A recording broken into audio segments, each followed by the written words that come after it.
مردان څنګه چې تاسو ته معلومه ده چې د مردان خاورې وخت په وخت ستر وکیلان، ډاکټران، لیکوالان، شاعران او ادیبان زیږولي دي، همدغسې سیار احمد همدرد د مردان د زرهیزې او مردمهیزې خاورې پیداوار دی. سیار احمد همدرد نه صرف د شاعرۍ په ذریعه د پښتو ژبې خدمت کوي، بلکې دې سره سره د پښتون اپت ځپلي او جنګ ځپلي قام دپاره د خیر ښېګڼې مختلف تنظیمونه هم چلوي.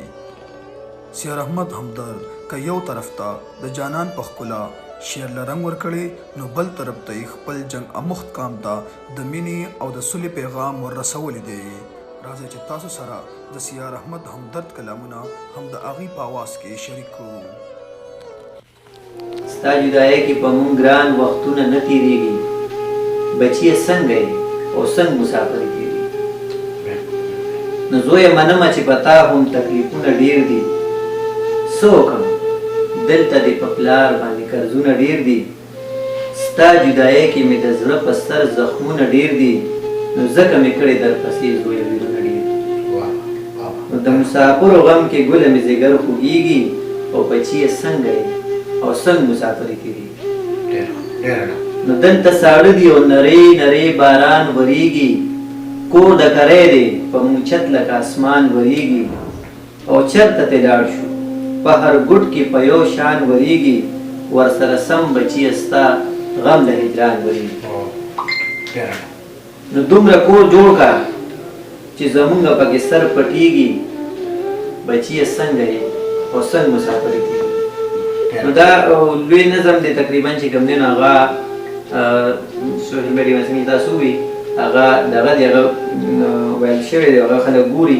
خو زه به یو څو شیانه پکې د هغې دا ووایم چې بیا چې کوم دی لکه زوی ورته چې کوم دی نو تسلي ورکوي مور ته. هغه ورته وایي چې یاره مورې زه ښه یم ډېره ښه مسافري تېرېږي، مورې زه ښه یم ډېره ښه مسافري تېرېږي، او زه سوچ کومه مور په تا باندې به څه کېږي. نو مورې زه ښه یمه په ما پسې جړا مه کوه، د مسافرو الله مل وي هېڅ سودا مه کوه. الله دې خیر کي اخر در بشم پروا مه کوه، د آخرت کوه غمونه د دنیا مه کوه. نو مورې چې روغه په صحت یې ژوند به ښه تېرېږي، او زه سوچ کومه مور په تا. زما تعلق جي د مردان سیمې سره دی، صوابۍ روډ باندې چې کوم دی نو یو کلی دی فاطمه کورونه ورته وایي مردان ضلع کې. نو زموږ تعلق خالي ښه صحیح ده. ښه تاسو ډېر خلک دا سوال کوي چې تاسو سعودي عرب کې جاب څه کوئ؟ الطاف صاحب جاب حواله کې به دا ووایم چې زه سیول انسپکټر یم دلته کې کمپنۍ کې. دې ته چې کوم دی نو لکه کوالټي انشورنس انسپکټر ورته هم وایي، او ټایټل چې کوم دی جاب چې دلته کې زه کوم د کنسټرکشن کې هغه سیول انسپکټر. دا تاسو خو به چې واړه وي نو شرارتي وي که داسې څه ښه ماشوم یا څه داسې څنګه داسې یو یاره ماشومان خو ټول شرارت هم کوي. بچپن یو واقعه راته بیان کړئ نه دی هېرېدو وایي. یاره جي بچپن خو ډېرې واقعیا داسې وي چې هغه سړي ته یاد وي او هغه نه هېرېږي. اکثر څه د خندا وي او څه داسې وي چې د یارې وي سړی ماشوم یارېدلی وي. او ستا دا خبره وکړم نو ما یو واقعه رایاده شوه، زما اکثر چې رایاده شي نو هم خاندم.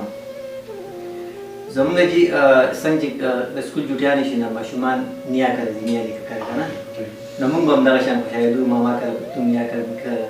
نو زمونږ نیکه کور چې دی نو د هغې زمینداري کور نو زمینداري به ډېره که نه، د هغې غټ کور و په هغې کې چې دی نو هغه کوترې هغه مشین هم لګېدلې وو په هغې که نه، اصحابي مو نوم به کله څه باندې وتو کله څه باندې. یوه ورځ زه تللی وم مور سره، نو زما ماما ریړه راوړه کوټ یې راوسته په هغې ګیا ولاړ که نه. نو هغه بیا د هغې نه هغه غویې درکړ او هغې ډاړه په خپلو ګاونو باندې شو، او زه اوس هغې ته ګورم نو هغه لرګي و داسې اړان دي که نه د ریړه راپرېوځي. نو هغه زه ورغلم هغه په دغه چې ګاندې غوندې پتي په سټ نو ما په خپل سټ کېښود، هغه دغه مې داسې نیولي و داسې خوځوم دی که نه. په دغه دوران کې جي هغه لرګي وښود او هغه راپرېوته. زه لاندې لرم ګاندې چې کوم دی د هغه په سټ باندې پرته وه ځمکه باندې که نه. نو هغه بلکل اوچتېدی نه شي ماشوم لکه دومره زور خو کولی نه شي نو هغه زمونږ مامي راته خیال شي نو هغه په منډه راغله او هغه ریډی اوچته کړه د خندا نه شته نو دا واقعیت چې دی نو بچپن چې دی نو امید در به لرم تاسو به د پروګرام نه خوند اخیستي او زه التاب خان جهر غواړم سره د احمد راج کیمرامین او پروګرام ختمو په همدرد صاحب په څو شعرونو سره انشاءالله بل هفتې به د یو بل مېلمه سره حاضر یو همدرد صاحب مینه وال د څو شعرونو ډالۍ کړم جی بالکل دا مې ډېره مننه د غزل یو څو شعرونه به ووایم چې ملګرو ما چې تر سهاره شوګیرې کړې وې ملګرو ما چې تر سهاره شوګیرې کړې وې نو ما سره هم په محبت کې چا وعدې کړې وې او د غمازانو ظالمانو د لمسون په خاطر د غمازانو ظالمانو د لمسون په خاطر زما نیازبین زړګي پورې یار مسخرې کړې وې او د هجر اور کې لمبه کړم د وصال په تمه د هجر اور کې لمبه کړم د وصال په تمه ما پورې خلکو د چم ډېرې خندنې کړې وې او په ښکلو سترګو څه حاجتو د قاتلو رانجو په ښکلو سترګو څه حاجتو د قاتلو رانجو په ښکلو سترګو څه حاجتو په ښکلو سترګو څه حاجتو د قاتلو رانجو زما د مرګ د بېګانه ارادې کړې وې نو مینه د یار که په طاقت په ډېر دولت موندې شوې مینه د یار که په طاقت په ډېر دولت موندې شوې نو ما به په یار باندې درنې درنې جرګې کړې وې او ماښام تیاره وه خاموشي وه چا لیدلې نه یم ماښام تیاره وه خاموشي وه چا لیدلې نه یم کله کوڅه کې مې د یار کیسو مې سرې کړې وې او سیار به څنګه هېرومه ستمونه د یار سیار به څنګه هېرومه ستمونه د یار د ساحتو چې مې ناتر سي تماشې کړې زبردست ډېر ډېر مننه